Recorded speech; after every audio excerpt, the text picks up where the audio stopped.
আসসালামু আলাইকুম ওয়া রাহমাতুল্লাহ। মুমিনদের জীবনে আল্লাহ তাআলার হুকুম পালনে অনেক বিষয় জানা রয়েছে। তার মধ্য থেকে আমরা আজকে একটি বিষয় জানার চেষ্টা করব।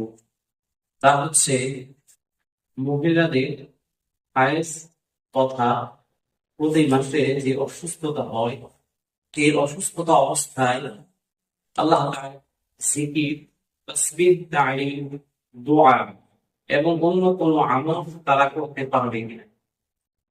আমরা এই মাসআলাটি করেছি ফাতওয়ায়ে রহমানিয়া থেকে।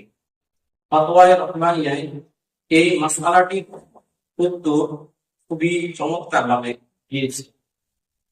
মহিলারা হায়েজ তথা প্রতি মাসে অসুস্থতা অবস্থায় তারা নামাজ এবং কোরআন তেলাওয়াত ব্যতীত অন্য যে কোনো তাসবিহ, তাহলিল, দোয়া, জিকির, দুরূদ শরীফ তারা আমল করতে পারে।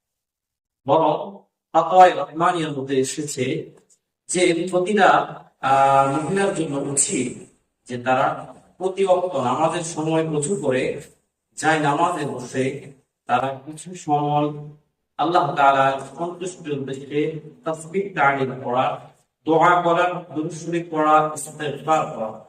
এর দ্বারা তারা হাজার রাকাত নামাজের সওয়াব অর্জন করবে এবং আল্লাহ তাআলা তাদের ৭০,০০০ গুনাহ মাফ করে দিবেন, তাদের মর্যাদা বৃদ্ধি করে দিবে এবং ইস্তেগফারের প্রতিটা শব্দের বিনিময়ে আল্লাহ তাআলা তাদেরকে নূর দান করবে এবং কি তাদের দেহের প্রতিটা রক্তের বিনিময়ে আল্লাহ তাআলা তাদেরকে হজ এবং উমরার সওয়াব দান করবে। আল্লাহ তাআলা আমাদেরকে এই মাসআলাটি বুঝার তৌফিক দান করুন। আসসালামু আলাইকুম।